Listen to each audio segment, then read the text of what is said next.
अब बिहार में तो अभी डीके टैक्स जो है वो चल रहा है पूरी तरीके से बिहार में। वसूली अधिकारियों का इधर से हेरा फेरी ट्रांसफर। विपक्ष के नेता माननीय तेजस्वी यादव जी प्रवासी बिहारी हैं, क्योंकि उनकी डिग्री कम है तो स्वाभाविक रूप से राजनीतिक रूप से कायर भी हैं।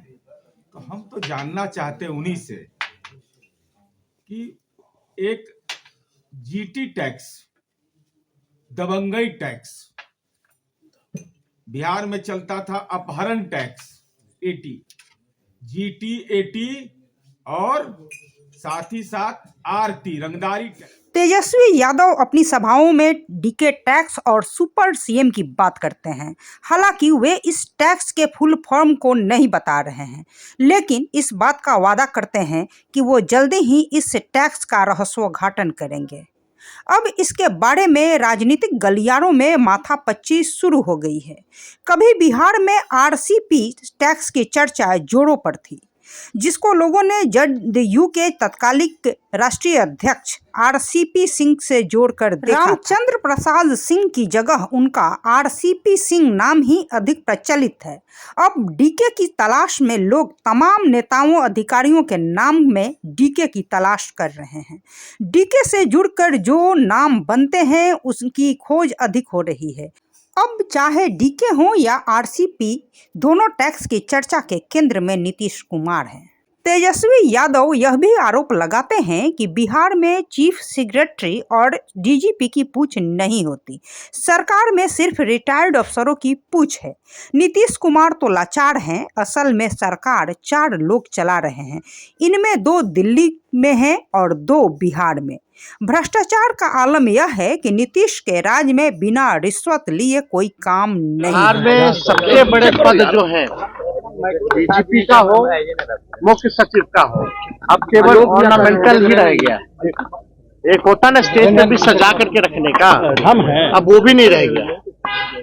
ना डीजीपी की चल रही है, ना ही मुख्य सचिव की चल रही है। मुख्यमंत्री कहीं जाते हैं तो इनको बुलाते भी नहीं है, नहीं ले जाते।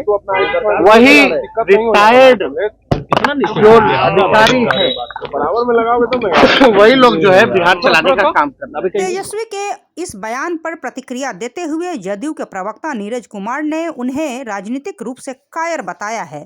साथ ही नीरज कुमार ने लालू यादव के कार्यकाल में भी कुछ ऐसे टैक्स को गिनवाए हैं। आइए सुनवाते हैं आपको क्या कुछ कहा नीरज कुमार। लगातार अपनी सभाओं में कह रहे हैं कि बिहार में सुपर सीएम और वो डीके है। ये डीके कौन है सर? वो लगातार डीके टैक्स की भी बात करते हैं। कि विपक्ष के नेता माननीय तेजस्वी यादव जी प्रवासी बिहारी हैं, क्योंकि बिहार में कम प्रवास करते हैं। मैं कोई व्यक्तिगत टिप्पणी करने से परहेज करता हूँ, तो लगता है कि वो वर्ड पढ़े, शब्द वाक्य विन्यास नहीं पढ़ पाए बेचारे, क्योंकि उनकी डिग्री कम है तो स्वाभाविक रूप से राजनीतिक रूप से कायर भी हैं। जो मजबूत आदमी रहेगा वो पूरा बात बोलेगा, छद्म भाषा का इस्तेमाल क्यों करेगा।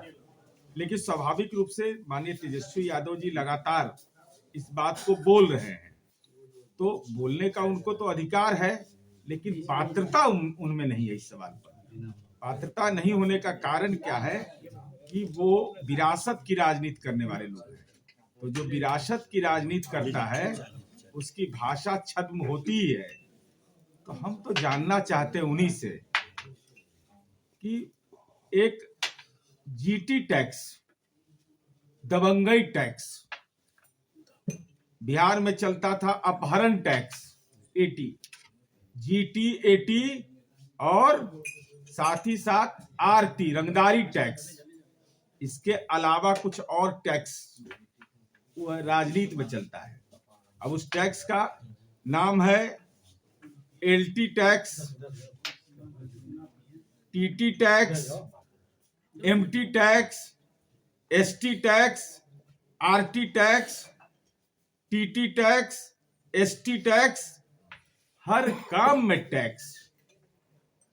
अब भाषा नहीं, भाव समझ लीजिए। सर प्लीज आप अपने टैक्स का विवरण देंगे, व्याख्या कर देंगे। ये एसटी टैक्स क्या है, एलटी टैक्स क्या है, एलटी टैक्स क्या है? अभी भाषा नहीं, भाव समझिए।